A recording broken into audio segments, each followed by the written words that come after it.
esse é o Conexão. O Enem está marcado para o início do mês de novembro. Segundo o Ministério da Educação, mais de 5 milhões de pessoas vão fazer as provas. E a gente está a menos de 60 dias do exame. E nesse momento, qual que deve ser o foco dos estudos? A gente conversa sobre este assunto em 2 edições do Conexão. A gente já falou sobre uma delas, né, a parte de Ciências da Natureza, o segundo dia de prova. E hoje a gente vai focar no primeiro dia de provas, onde os candidatos vão ter que responder 45 questões de Ciências Humanas, 45 de Linguagens e Códigos, além de escreverem uma redação.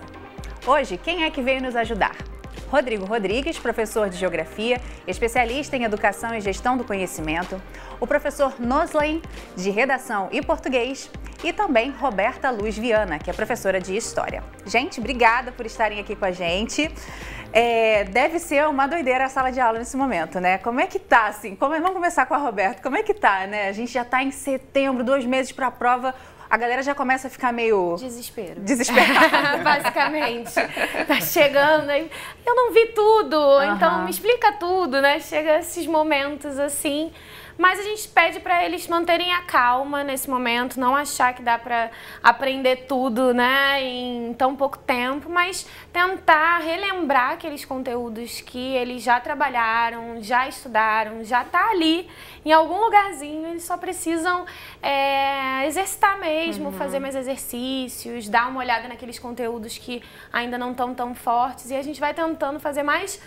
Agora chegou a hora a gente vira quase psicólogo, né? É isso que eu queria perguntar até para o professor Rodrigo, que também faz mais essa gestão aí do conhecimento, do aprendizado. Nesse momento, cabe muito essa conversa aí franca com esse aluno para ele, ó, cara, tá no momento de você segurar a onda, porque isso pode te atrapalhar na hora da prova? Principalmente, né, a gente vai pensar muito na questão do controle emocional. Né, eu falo assim, olha, o estudante tem alguns itens que podem te levar ao erro. Né, o conteúdo que você não conseguiu adquirir, o famoso deu branco na hora do nervosismo, você ser consumido pela ansiedade e errar, né? E o controle emocional, isso é fundamental, né? Eu falo, como você está se sentindo? Pô, professor, eu estou muito ansioso. A ansiedade é um sentimento, só que antes de você ficar ansioso, tem que saber o que paira no seu pensamento, né? Então você não vai conseguir ter controle de quantos candidatos irão fazer o mesmo curso que você deseja, você não tem um controle do que vai cair no Enem, então você tem que focar e ter controle daquilo que pertence a ti. É o que está dentro de você, o quanto né? você consegue estudar, o quanto você está se dedicando, um planejamento de áreas principais estratégias. E professor, eu vou perguntar sobre o Enem, mas eu fiquei muito curiosa com o seu nome. Esse nome é sobrenome, o jeito certo de falar? Então, olha só, todo mundo me pergunta isso, né? Na verdade, minha primeira aula do ano para todo mundo é sobre Gente, que maravilha, porque eu fiquei pensando, de onde que saiu esse nome, gente? Então, meu avô paterno chama-se Nelson, chamava-se, né, falecido já, Nelson, meu pai inverteu o nome do meu avô, Nelson ao contrário, Noslen. Gente, Nelson de trás pra frente. Entendi. E meu pai jura que foi uma homenagem ao pai dele. Ele nem pensou em mim, entendeu? Não tô aqui pra julgar seu pai, professor.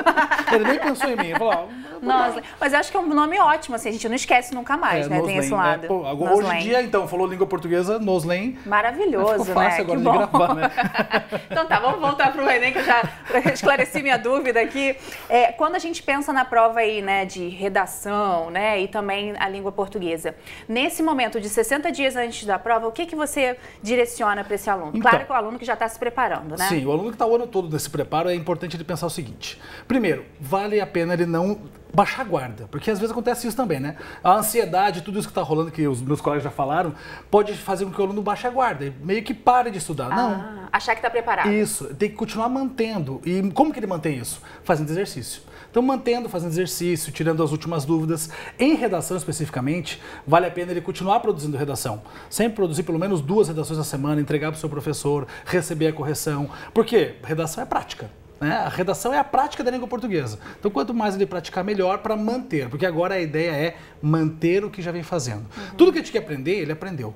Nessa reta final, ele tem que manter. E essa manutenção, digamos assim, desse estudo, certamente vai fazer com que ele tenha até mais confiança na hora da prova. Então, óbvio, não precisa ficar, agora eu vou aprender aquilo que eu nunca aprendi na minha vida nessa reta final. Não. Mantenha. E manter como? Fazendo exercício. Praticando, fazendo redação, entregando, recebendo correção. Porque também, às vezes, o aluno pensa assim, eu vou fazer um monte de redação, mas não corrige nenhuma. Não adianta nada, não adianta nada. Tem que saber onde que está errando, ir direto ao ponto, consertar os erros, para depois chegar com mais qualidade, mais tranquilidade na prova. E isso é importante também, o aluno ter consciência do que fez o ano todo. Se ele estudou o ano todo, ele tem que acreditar nele. Porque não adianta nós, professores, acreditarmos no aluno se ele mesmo está acreditando nele nessa reta final. E deve ter muita essa... O pessoal fala muito na internet, e alguns especialistas falam muito sobre essas crenças limitadoras, né? Crenças limitantes. Deve rolar muito com o pessoal que faz Enem, né? Porque todo mundo concorda que é uma prova, é um exame muito difícil, né, professor Rodrigo? Eu costumo falar que um concurso público é elaborado para você não gabaritar. Ele é elaborado para você não tirar 100, né? É para você conseguir ter um melhor aproveitamento. Então, vai passar quem tem o melhor aproveitamento. E aí, nesse momento, é fundamental você traçar estratégias, né? Então, por exemplo, eu vou fazer o Enem, eu tenho que mapear o Enem.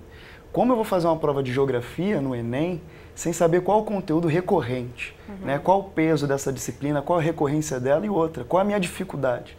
Por exemplo, nos últimos, de 2009 a 2018, basicamente nos últimos 10 anos, saindo um pouco na nossa área, mas, por exemplo, em biologia, o tema que mais caiu foi ecologia. Então, eu não posso encarar a prova de ciências biológicas, né, sem ter estudado ecologia. A estratégia é fundamental nessa área. E na geografia, então, já que você começou a falar de conteúdo, o que é recorrente na prova de geografia? Então, dá para dizer, dá para apontar? Dá para apontar os principais conteúdos da geografia, né? Primeiro, eu já faço uma aposta para esse ano. Ih, adoro. O Enem, muito adoro provavelmente, saber, olha só essa normalmente aposta. As pessoas erram, né? Apostou aí o tema da redação. Olha ninguém só, acerta. Nos bastidores, nós faremos aqui um trato da nossa aposta, né? Mas o que nós viemos conversando, né, principalmente na área de humanas, esperamos um exame mais conteudista. Tá? Então, toda vez que você pensa num exame mais conteudista na geografia, tem que abordar a área da geografia física. Eu não sou fã de separar, mas pensando em geografia física, então pensar um pouquinho mais em clima, em bioma, em relevo, em hidrografia. Outro assunto recorrente é o espaço agrário brasileiro. Então, entender a concentração de terras, os conflitos que existem no campo. E não tem como pensar no campo sem pensar no espaço urbano, né? Estão totalmente conectados. Aí você pensa em migração com o êxodo rural, pensar nos efeitos que essa migração decorrem na cidade. Então, é fundamental você traçar, né? Pensar na geografia física, enquanto clima, vegetação, relevo, hidrografia e solo, e também ter olhar para a geografia humana, porque estão conectados. Não tem como eu falar do aquecimento global sem fazer a interpretação do processo industrial urbano, né? Então, esse seria um caminho, a aposta está feita, tá? Então, mas aí você falou muita coisa, essa aposta está muito fácil. Ele falou metade da ementa, gente, é claro que ele vai acertar alguma coisa, né? Mas então, vamos mostrar uma questão de geografia agora. Por que você escolheu essa questão? É uma questão que fala sobre migração? Isso, sobre migração.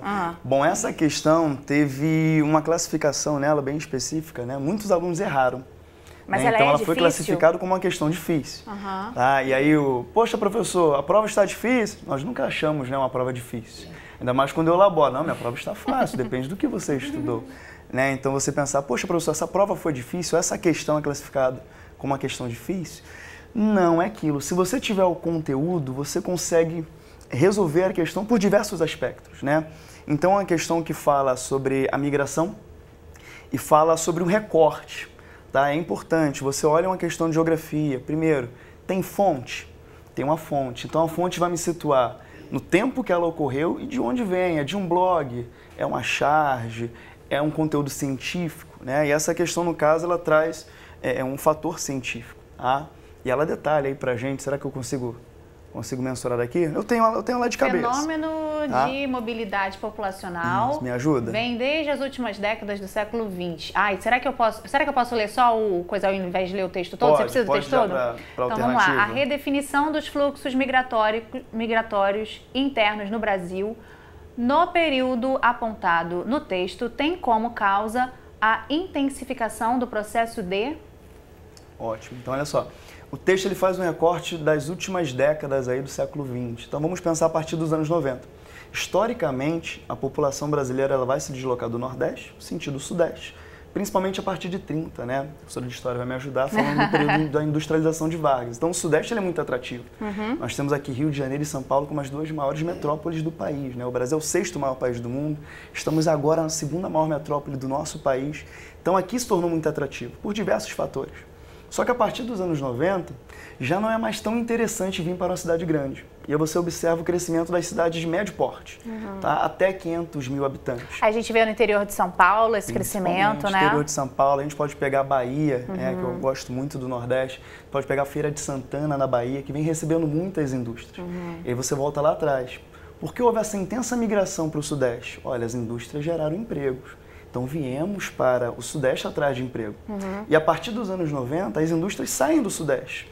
Poxa, é muito caro colocar uma indústria, uma empresa no Rio de Janeiro, em São Paulo. Vou para uma cidade de médio porte.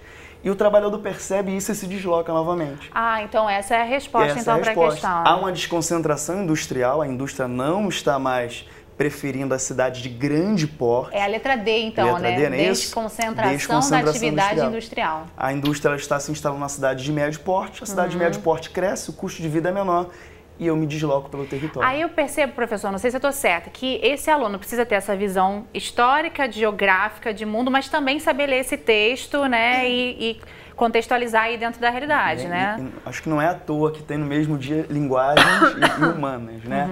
Então, assim, o exame Enem é interdisciplinar. Né? Então, fala assim, não encare uma questão falando essa é só de geografia, essa é só de história, essa é sociologia. Tem a interdisciplinaridade aí, né? Total, então... Aí, falando sobre essa interdisciplinaridade, essa necessidade de ter muito conteúdo, eu vou te perguntar sim, o que você acha? O povo só deve te perguntar isso, né? Qual que deve ser o tema da redação do senhor? Todo mundo pergunta e eu já sou o cara que não faço igual ele. Não gosta de apostar, né? Não, até porque assim, eu acho que não vale a pena apostar. Acho que vale a pena a pessoa saber fazer a redação. Porque a redação do Enem, ela é uma receita de bolo. Ela tem uma estrutura básica, onde você apresenta no parágrafo inicial o tema, faz o teu projeto de texto, que é o direcionamento da sua argumentação. No segundo parágrafo, você faz a primeira argumentação, no outro parágrafo a outra argumentação e na conclusão a proposta de intervenção. Então, se o aluno pratica isso, qualquer que seja o tema, ele precisa saber fazer. Primeiro, porque ele tem que estar lendo, tem que estar por dentro do que está acontecendo. Então, assim, certamente o tema de redação desse ano será diferente do ano passado. Né? Eu não acredito que a prova em si de linguagens vai mudar muito. Eu acho que a prova em si, a cara da prova vai ficar muito parecida. Talvez mude o quê? As temáticas dos textos, essas coisas assim.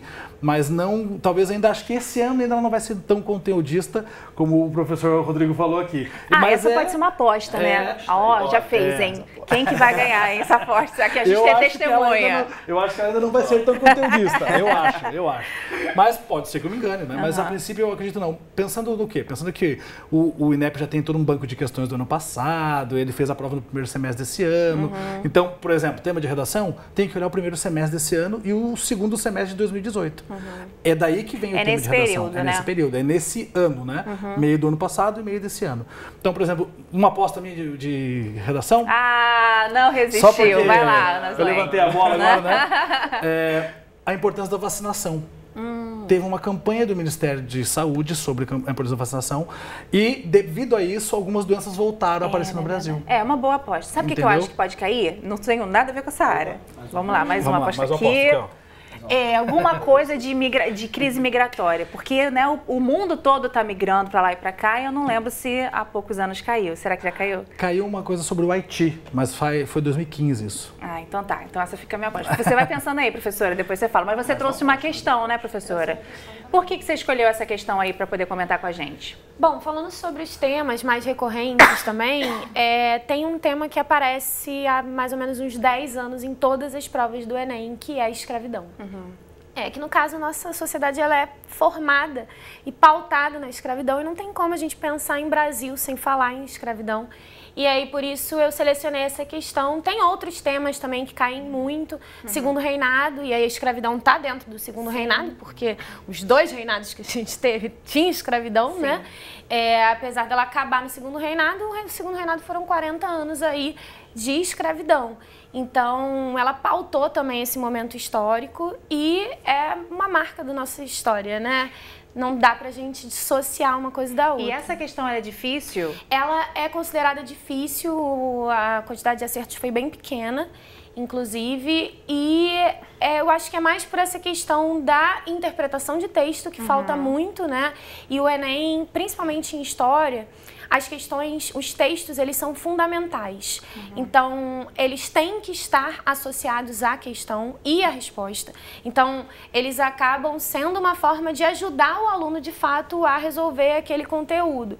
E aí, no caso dessa questão que eu trouxe, o texto ele é imprescindível, não dá para fazer então. Exatamente sem o texto, e exatamente por isso que eu escolhi essa questão. E aí é legal você trazer esse ponto, porque aí essa questão é difícil porque cobra-se a interdisciplinaridade e aí você tem que ler o texto. Na outra edição que você pode assistir lá no Futura Play, a gente falou e alguns professores trouxeram, por exemplo, o professor de matemática trouxe uma questão que você não precisava ter lido o enunciado, era um texto gigantesco.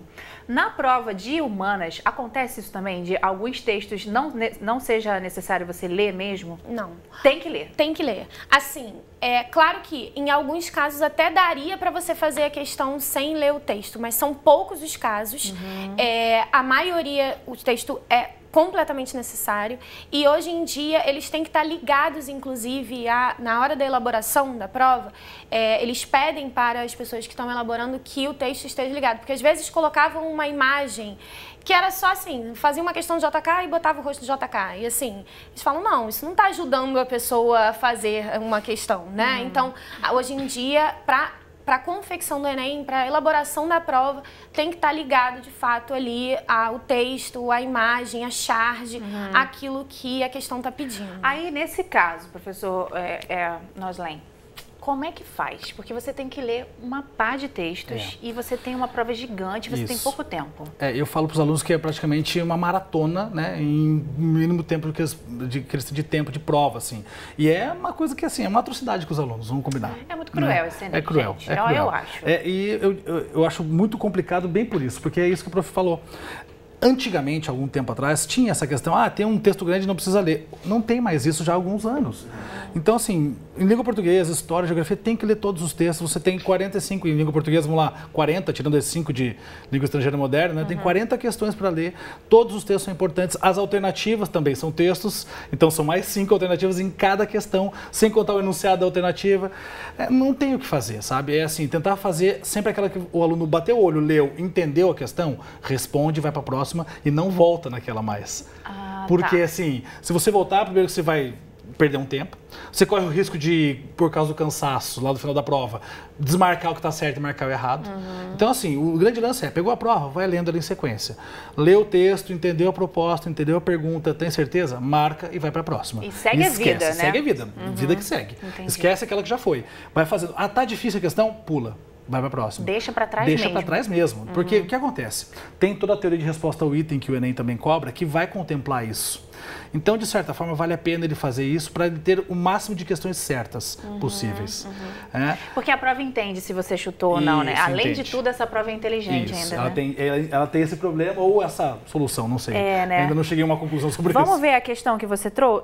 O professor Noslen também trouxe questão, né? Isso. E aí, qual que foi o critério que você usou para poder escolher essa questão? Eu peguei um material que é exatamente algo que quase não se vê em escola, né?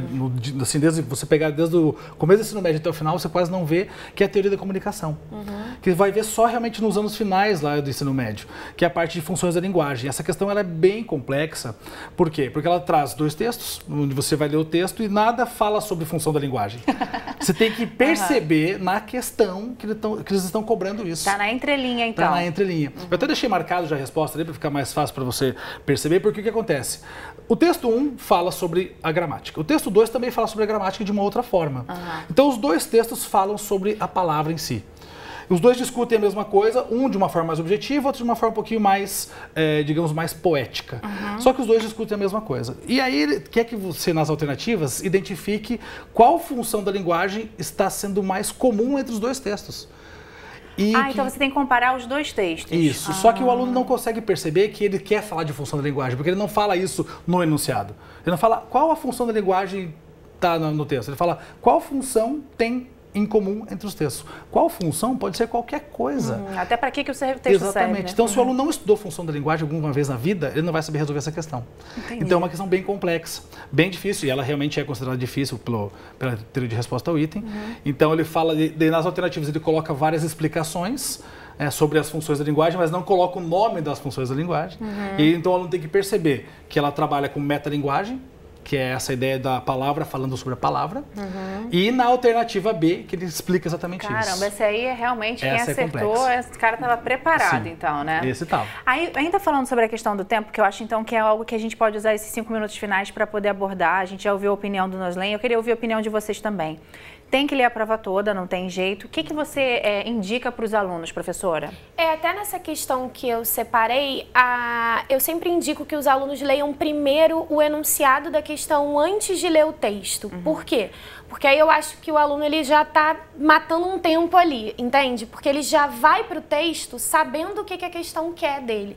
Então, por exemplo, as questões que pedem, essa, por exemplo, pede para você encontrar uma semelhança nos 2 textos.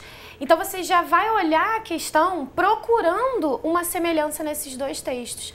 Então, ao ler o enunciado antes de partir para o texto, eu acho que o aluno ele já tem essa facilidade.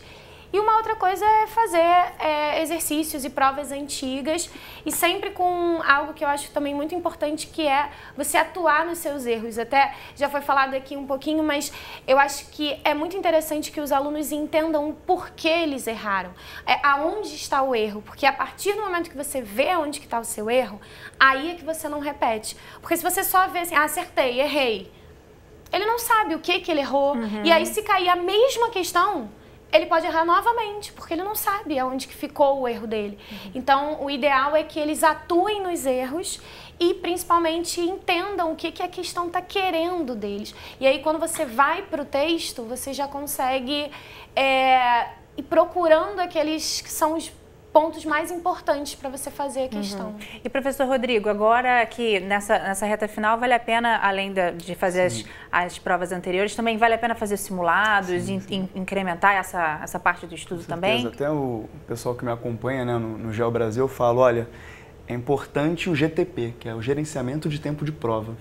E quem vai te dar isso é o simulado, né? O Noslen falou muito bem, olha só, tem que exercitar, gente. Né? Se fizer um cálculo médio, você tem em média 3 minutos para resolver uma questão do Enem. Então o que é interessante? Eu falo assim, ó, teoria do pega-vareta. Lembra do pega-vareta? A gente colocava, caíam as varetinhas? Da nossa época, algumas, né? Da nossa, dos nossos tempos. Tem que explicar para os alunos. E aí o que acontece? Algumas varetinhas caíam ao redor e outras mais em cima. Você começa fazendo o quê? Pegando as varetas fáceis para depois, com muita calma, pegar a vareta difícil. Então é isso. Abriu a prova do Enem, você vai folhear ela rapidamente, para você começar a familiarizar com a prova. De repente cai um mapa, você já conhece ela, não vai com a estratégia amarrada. Olha só, vou começar por humanas, depois linguagens. Comecei humanas, nossa, tem 4, 5 questões que eu não sei, me desespero. Então vai, dá uma folheada, procure fazer as mais fáceis para ganhar tempo. Cuidado na hora, olha, eu não sei, eu vou chutar. Tem que chutar de maneira inteligente também, né? Você vai eliminando até ficar aquelas 2 alternativas que na tua compreensão, no teu conhecimento, você julga ser as que têm uma melhor afinidade com a resposta, até chegar no gabarito. Então, esse gerenciamento de tempo de prova é importante através do simulado. Você só vai conseguir fazer isso tendo diagnóstico do que você errou. Fiz um simulado, tirei 30, guardei? Não, tirei 30, era 60, por que eu tirei 30? Quais foram aqueles que eu consegui errar ou que eu consegui acertar? Então é importante nessa reta final fazer o autodiagnóstico. Aí, olha só, você falou do seu Instagram, GEO Brasil. Eu quero terminar o programa mostrando então as redes sociais, porque esses caras, a professora também vai fazer isso daqui a pouco, ela já me falou. Eles produzem muito conteúdo também que pode te ajudar. Vamos começar aí, ó, Professor Noslen,